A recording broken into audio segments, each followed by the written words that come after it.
What's going on this week in Nerf? Welcome to This Week in Nerf, your source for first-party, third-party, and community Nerf news.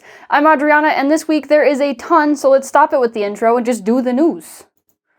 Socks, the ultimate HVZ weapon, and also the ultimate weapon against poor foot health for the unhoused population. Go Slow Taco has partnered with Joy of Socks to do a sock drive in remembrance of Thomas Corbett, who passed away about 6 months ago. Many of you likely knew Thomas as the partial owner of Containment Crew, but to us, he was like family. Socks are really important, especially in the wintertime, because they are the least donated item. They're really important for preventing frostbite, and having unhealthy feet can just totally ruin a person's chance at a new job and a new life. So by supporting this sock drive, you'll not only be helping someone stay on their feet, but you'll be entering for a chance to win some awesome prizes. Up for grabs is a Containment Crew Tsunami cage with a pair of Inferno wheels, an Adventure Force Aeon Pro, and two $25 FoamBlast gift cards. Every $10 donation counts as an entry into the raffle, so after making a donation, send your screen cap or forward your confirmation email to goslowtaco@gmail.com, and they'll draw the winners on January 2nd. All the information you need for that is in the description. 2 weeks ago, I was really excited about the upcoming Dinosquad line, and I was really hoping for a Max Force style revival. And Gavin Fuzzy found an image of the DinoSoak that we talked about 2 weeks ago. It is the vague image of a Dilophosaurus as described, but my imagination was far superior than reality, as is the box art. The box art is actually really cool. I was hoping for more organic shapes and neck-frilled deployable shields. It ended up being kind of bland, and I really do hope that the dart blasters will be more interesting. But I guess that's what you get for 20 euros. I'm sorry, it seems like we have an urgent message from Bert. Bert, you can stop the noise. Bert, okay, fine, over to Bert. This is an ongoing update to our undercover investigation of Alpha Strike, the Uppercut. It has officially invaded the United States, and it is clearly here to stay with a vengeance. It has been spotted at Five Belows, at least somewhere across the country. Fortunately, it's below the 5. It is its standard MSRP of like $3. But I'm calling upon you, concerned citizens, don't buy into the Uppercut's lies. Stick with the classic, beloved Jolt and all of its expensive reskins. No, just buy a Jolt. It's reasonably priced and it has a trigger and it catches. The Uppercut will only sell you lies and continues our descent into madness. It's not here yet from where I'm recording, so there is still a chance that we will survive this invasion of uppercuts, but it's unclear how much of this country has fallen to the fog that is Alpha Strike. Yeah, alright, that's all I got. Let me know if the Icon Maverick shows up anytime soon.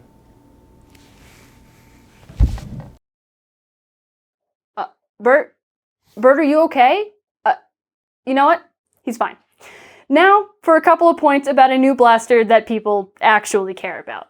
The Dartzone Pro Mark II. Secretary asked on Dartzone's Facebook page about the availability of extra speed loaders, and they responded and said they're expected towards the beginning of the year, which is pretty cool.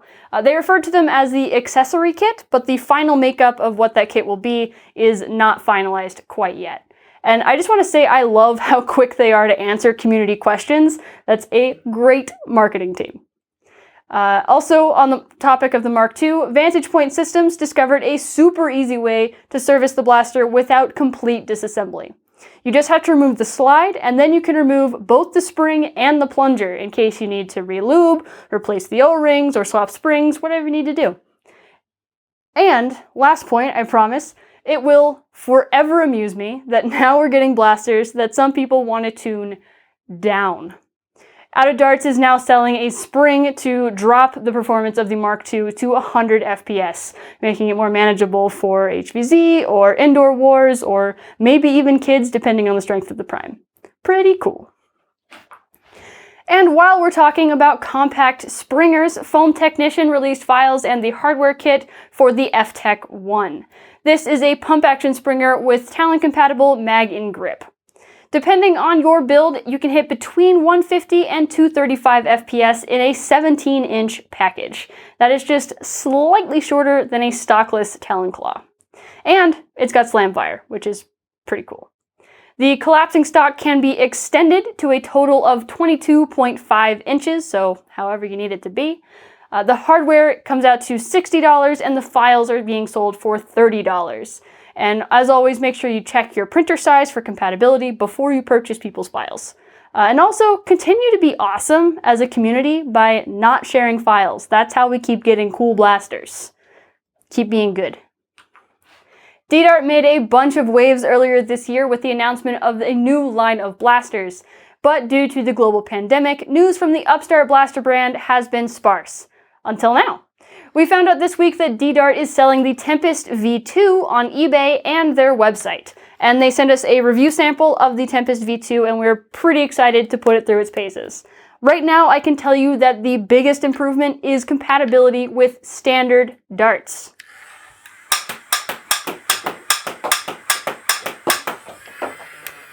That's a whole range of different random darts through my bin. Came out, no problem.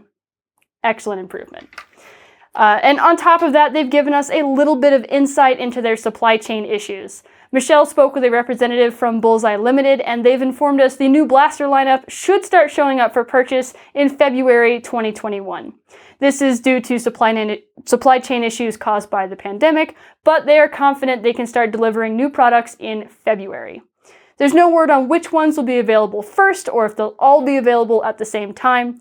We'll keep you updated as we get more information on the record for the Cyclone that has the removable ring, the Hailstorm that fires Rival, and the Twin Tornado that fires 2 darts at once, all in this awesome gauntlet form factor. I'm so excited that these blasters are coming.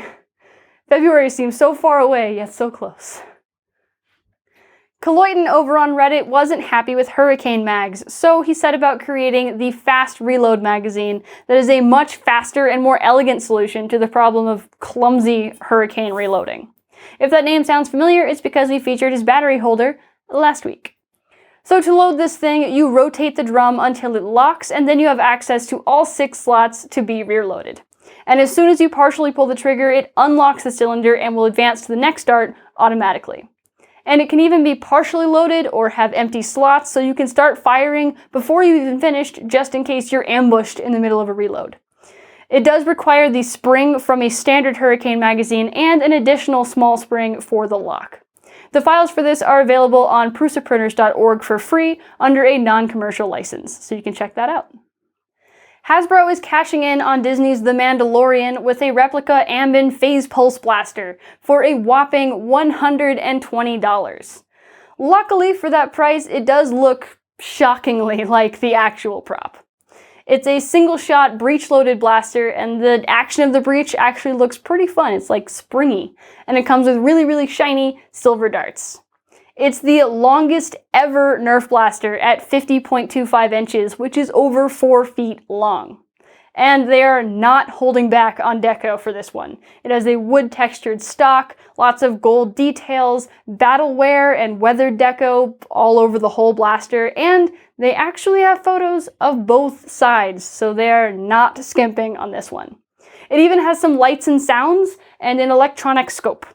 And even the packaging is just gorgeous. This is a true premium product.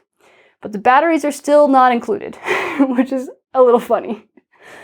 This blaster looks awesome for collectors, for cosplayers, for fans of the show, but it is a pre-order and you must order it by December 31st. It'll ship October 2021 and will not be sold in stores. So it's buy now or forever pay eBay, scalper, and collector prices. It's available on Hasbro Pulse, GameStop, and Amazon, but I would recommend not buying on Pulse because this pre-order will charge you when it's ready to ship, which means a year from now, I know I will have forgotten that I ordered one, and then I'll get a random $120 charge right around the time of Ragfest, and that would not be good for my wallet. I'd rather just pay now. But it's a pretty cool blaster. It looks pretty sick. And now it's time for the mod of the week. And this week it comes from Tommy110 on YouTube with the Halo MA40 that everyone actually wanted. It has better lights and sounds than Hasbro could ever dream of. The greeble switch on the side is now a power button that greets you with, "Hello, Chief, it's good to see you." The fake ammo counter is now a real ammo counter and a control system with verbal confirmation. So you can switch the blaster between high, normal, low power, as well as single, burst, and full auto modes. And it verbally prompts you when the magazine is empty. It's awesome. You can even change the settings with specific rev switch presses as well, and that's accompanied by amazing status lights. So low power is green, normal is blue, high power is red, and there's a single flash for single fire mode, quick flashes for burst, and a solid light to indicate full auto mode. And then when you fire it, the lights fly down the blaster with the dart. It's just so freaking cool. I think if the blaster came this way, people would have paid double, triple, maybe even quadruple what Hasbro is charging. It's just awesome, and thank you so much for sharing it with us. And that is all the news for this week. It was a lot, but thank you so much for watching and sticking around to the end. While I still have you here, I want to remind you about the fundraiser I talked about in the beginning of the video for Joy of Socks. In the description, there's an Amazon Smile wish list if you want to buy socks directly. There's a link to the website for cash donations, and if you want to know a little bit more about the charity itself, there's a link down there to an article. It's a really tough time of year for a lot of people, and this year is tougher than most. So hopefully we can all really help to give and make things at least a little better for a lot of people. And I just hope we can make Thomas proud. Bye, everybody.